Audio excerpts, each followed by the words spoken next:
Okay, so may adlaw sa tanan, no? So atong ipadayon ang atong pagbasa sa pulong sa Ginoo sa Bisaya nga pinulungan. So salamat kay igsoon nga perminti ka nagaabang. Oh, perminti ka nagaabang. Kanang naga-desire, no, nga maminaw sa pulong sa Ginoo, unya magtuon, no? Ang balang espiritu sa Ginoo aktibo nga magtudlo kanato. So igsoon, kuyog ko magampo sa ta. Dalagon ug mahimayaon ang mga Dios. Salamat kay Lord ning kahigayunan nga imong gihatag kanamo ugad. Salamat Lord sa pagpahinumdom Ginoo nga hapit na ikaw mo balik ug dili kami angay nga magluya-luya.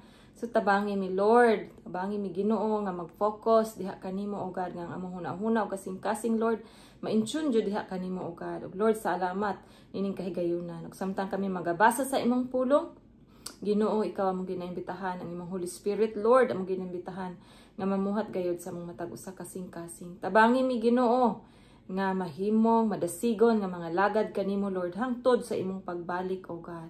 Lord, tuguti Ginoo nga ang matag usa kanamo even katong manan-aw niini makadawat sa imong grasya ug mga panalangin Lord sa espirituhanon nga mga butang Ginoo. Tabangi mi, O Dios, nga ma-focus jud diha kanimo, O God. Kay hapit na gayud ikaw mo balik, Lord, tabangi mi nga dili kami malingla diri sa kalibutan, O God. Lord, salamat, dalaygon ikaw sa walay katapusan. Ginoo, kining tanan akong ginatugyan o ginasalig pinagisangalan ni Jesus. Tabuni kami kanunay, Lord, sa imong hamili nga dugo. In Jesus' name, Amen. Og Amen. So, nanata sa chapter 7 karon sa Deuteronomy. So, katong isang the last chapter no, atong naman ang 5 ug 6. Karon, ninata sa 7. Ug hopefully, mahuman na to ang 8. No? Medyo taas-taas siya, pero hopefully, napatay time. No? So, sugdan na to igsoon. Okay, so nag-ingon diri ang katawhan sa Ginoo, no? Sa Exodo at 7. Okay, ingon diri, dadon kamo sa Ginoo nga inyong Dios ngadto sa yuta nga inyong panag-iyahon og hinginlan niya ang kanasuran gikan niini sa dihang magsingabot kamo. Amen, no? Abugon niya ang 7 ka nasod nga mas dagko ug mas gamhanan pa kay kaninyo nga mao kining mosunod. Ang mga Hitihanon, ang mga Gergasihanon, ang mga Amorihanon, ang mga Kanaanhon, ang mga Perisihanon, ang mga Hibihanon, ug ang mga Jebosihanon. Ug kun itugyan na sila sa Ginoo nga inyong Dios, nga na kaninyo puuha silang tanan. Ayaw kamo paghimog kasabutan uban kanila ug ayaw sila kaluy-i, no? Ayaw kamo pakigminyo kanila ug ayaw paminyua ang inyong mga anak sa ilang mga anak kay ilang danihon ang inyong mga anak sa pagtalikod sa Ginoo aron sa pagsimba sa ubang mga Dios. So mao gimanduan sila no nga dili sila pa minyuon sa lain nga mga kanang kalahi sa mga Amorihanon, Perisihanon, dili sila didto paminyoon, no? Kay aduna sila mga laing Dios. Basig madani sila. Okay. Sa ingon masuko kaninyo ang Ginoo ug patyon kamo niya sa walay langan.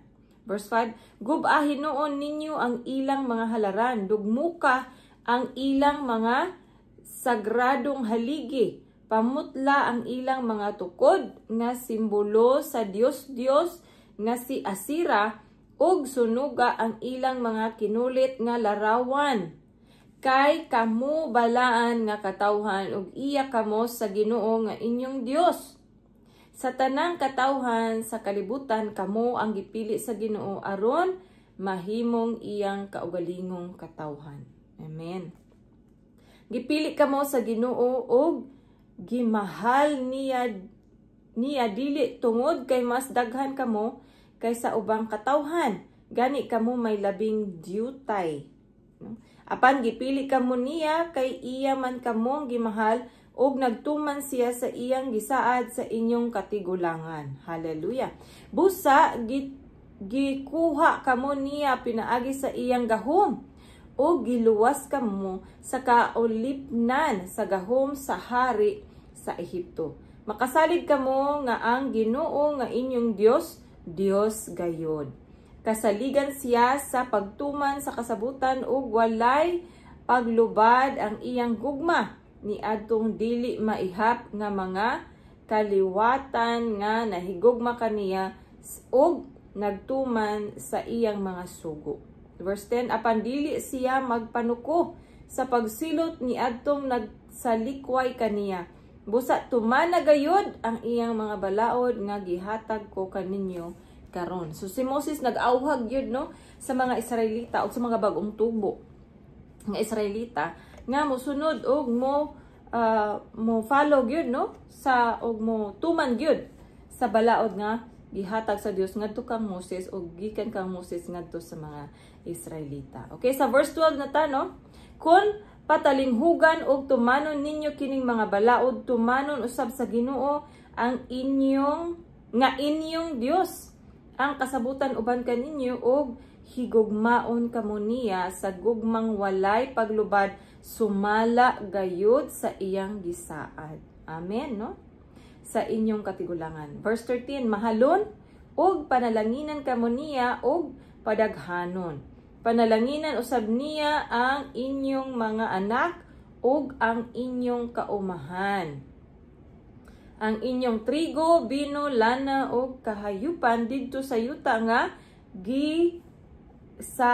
gisaad niya sa inyong katigulangan nga ihatag niya kaninyo. Amen.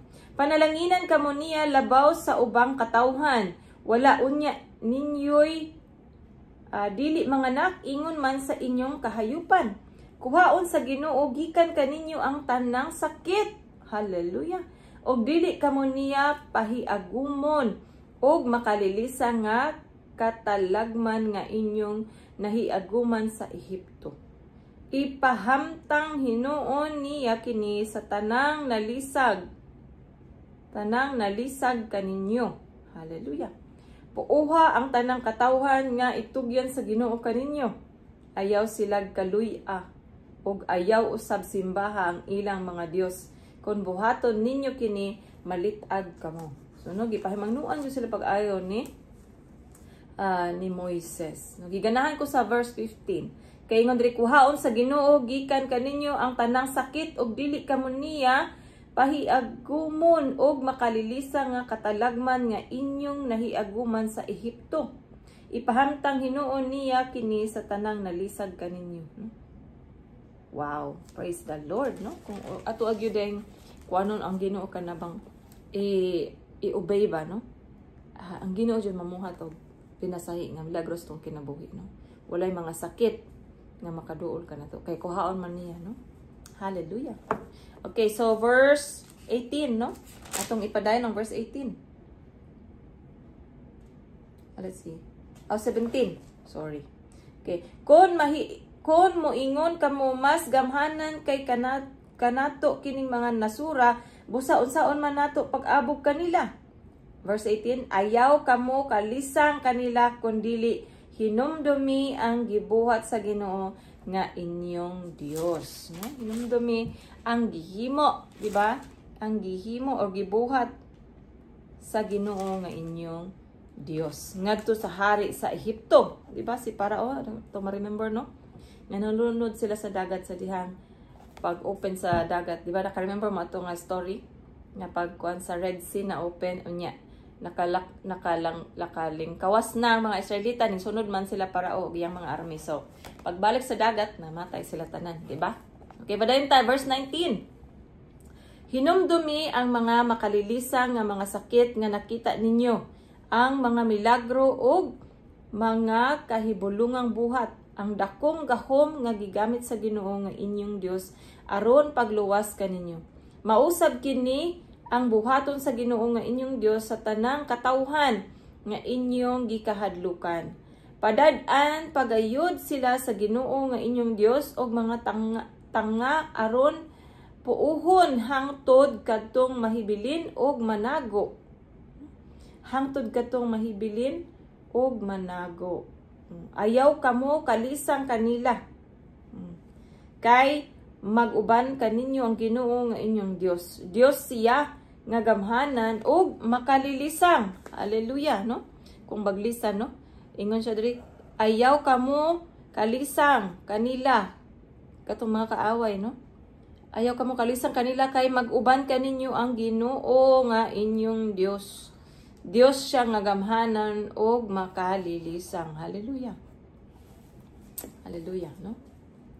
Okay, so hinahinayon pag-abog sa Ginoo nga inyong Dios kining mga tawhana samtang magsingabot kamo. Ayaw ninyo sila dunganag puo. Dunganag puo day. Ayaw ninyo sila dunganag puo kay tingalig unyag musanay pag-ayo ang mga mananap ug dili kamo makasugakod pagsukol niini. Verse 23. Apan itugyan sila sa Ginoo nga inyong Dios nganha kaninyo og magkaguliyang sila hangtod mga matay silang tanan. Itugyan niya kaninyo ang ilang mga hari o wagtangon ninyo ang ilang ngalan. Walay usa kanila nga makasugakod sa pagsukol kaninyo o mapuo ninyo silang tanan.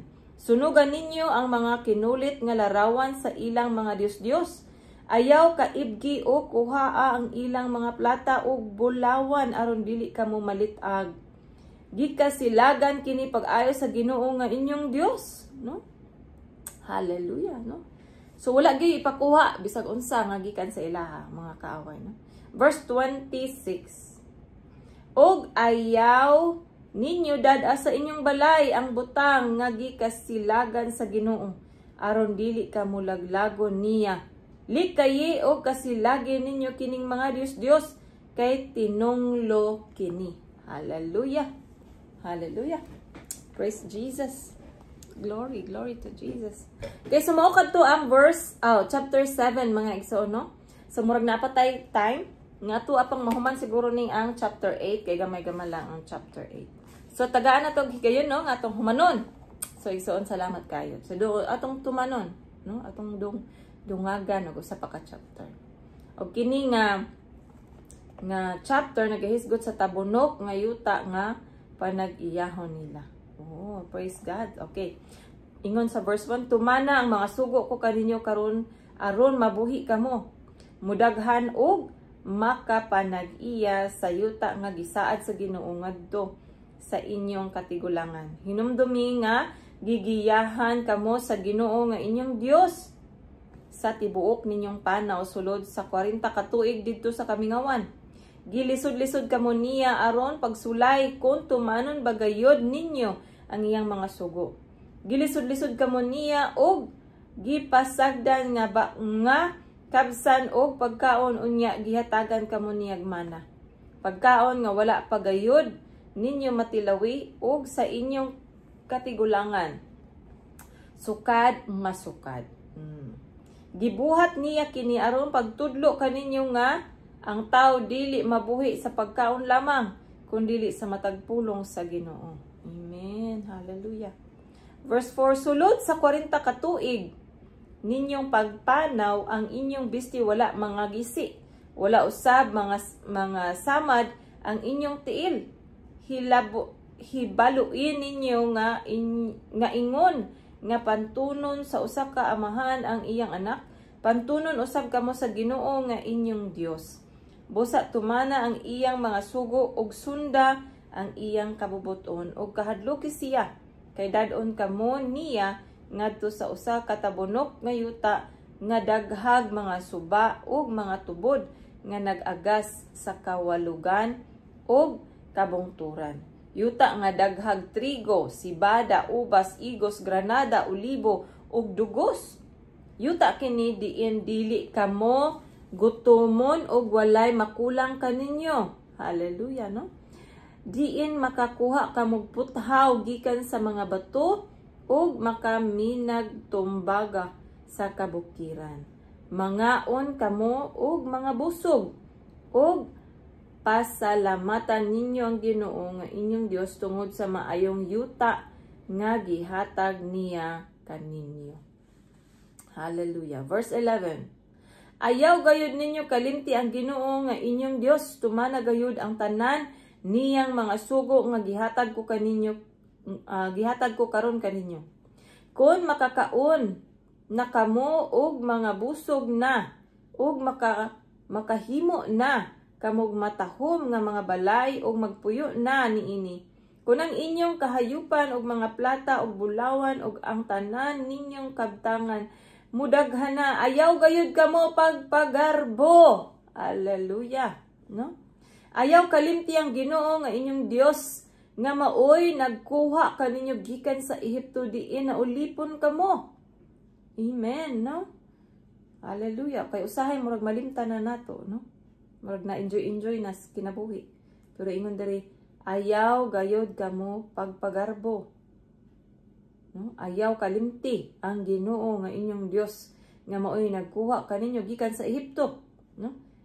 Ang Ginoo nagkuha kanato gikan sa kapobrehon, no? Kanang gipauswag na ta sa Ginoo, dili nato limtan ang Ginoo. Okay, diin na ulipon kamo. Ingon verse 15, siya ang nagtultol kaninyo't latas ni adtong hilabihang dakua ug makalilisa nga kamingawan nga gipuy-an sa daghang malalang bitin ug tanga. Yuta ngadto nga wala. Yuta kadto nga walay tubig apan nagpaaga siyag tubig gikan sa batong bantilis aron inyong mainom. 16. Siya ang naghatag kaninyo mana aron inyong kanon. Pagkaon nga wala pagayod matilawi sa inyong katigulangan. Gibuhat niya kini aron pagputol sa inyong garbo ug sa pagsulay kaninyo alang sa inyong kabulahanan. Ayaw kamo pag-ingon na angkon ko kining bahandia tungod sa akong gahom o kakugi. Hinumdumin ninyo ang Ginoo nga inyong Dios kay siya ang naghatag kaninyo gahom aron kamo mga dato og niining paagiha gipamatud-an niya ang kasabutan nga iyang gihimo tali kanila or kaniya og sa inyong katigulangan. Verse 19. Kung hikalimtan ninyo ang Ginoo nga inyong Dios og modangob kamo sa mga Dios og mosimba og moalagad kanila, pasidan-an ko kamo karon nga mga puo gayud kamo. Hallelujah. Verse 20. Sama sa mga nasod nga laglagon sa Ginoo samtang magsingabot kamo. Laglagon usab kamo sa Ginoo nga inyong Dios kun dili kamo magmatinumanon kaniya. Hallelujah. Hallelujah. No, makalilisang, no? Kung hunang-hunaon ba, makalilisang ang mahitabo kung kita dili mutuman sa atong buhi nga Dios. Kining Biblia gibutang or gahimo or giallow sa Ginoo nga masulat, no?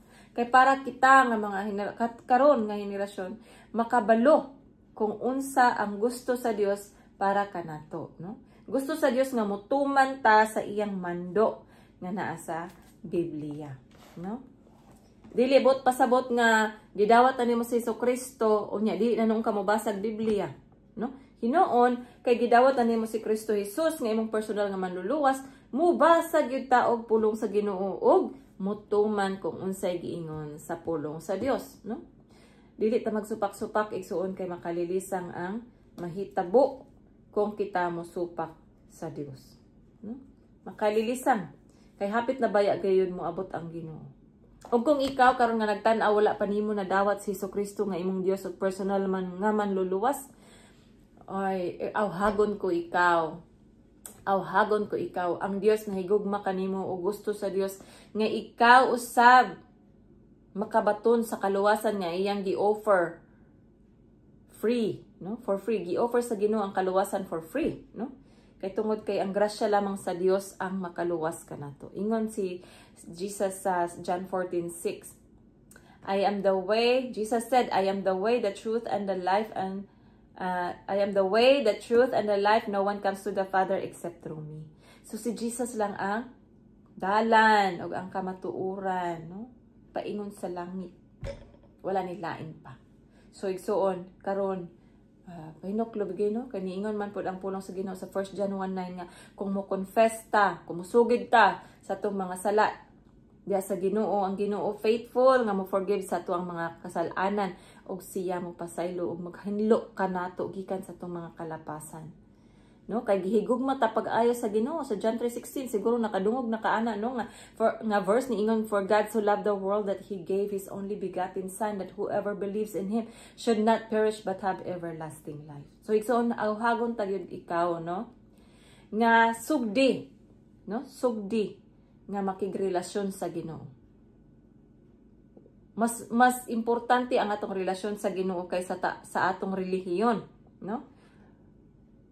Dili kayo wala nagmatter ang relihiyon diha sa Ginoo. Ang nagmatter gyud ang atong relasyon. Kay ginatanaw sa Ginoo ang atong kasing-kasing. So igsoon karon no sa imong pag-inusara diha og kung kinsa man imong mga kauban no.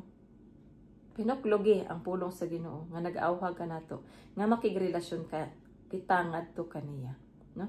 So I pray nga ang Ginoo makigistorya sa imuha sa espesyal nga pamaagi nga ikaw igsoon makadawat sa kaluwasan nga giawhag or gihatag ni Hesukristo pinagis sa iyang kamatayon dito sa cross ug sa tulo ka adlaw siya nabanhaw ug tungod kay nabanhaw siya nisaka usab siya sa langit no ug karon na siya sa right hand of God no nagalingkod naga-intercede para kanatong tanan ug ang Holy Spirit iyang padala para makig-uban kanato ug kung kita mo dawat kaniya nga atong Dios ug personal nga manluluwas mopuyo siya sa sulod sa atong kasing-kasing.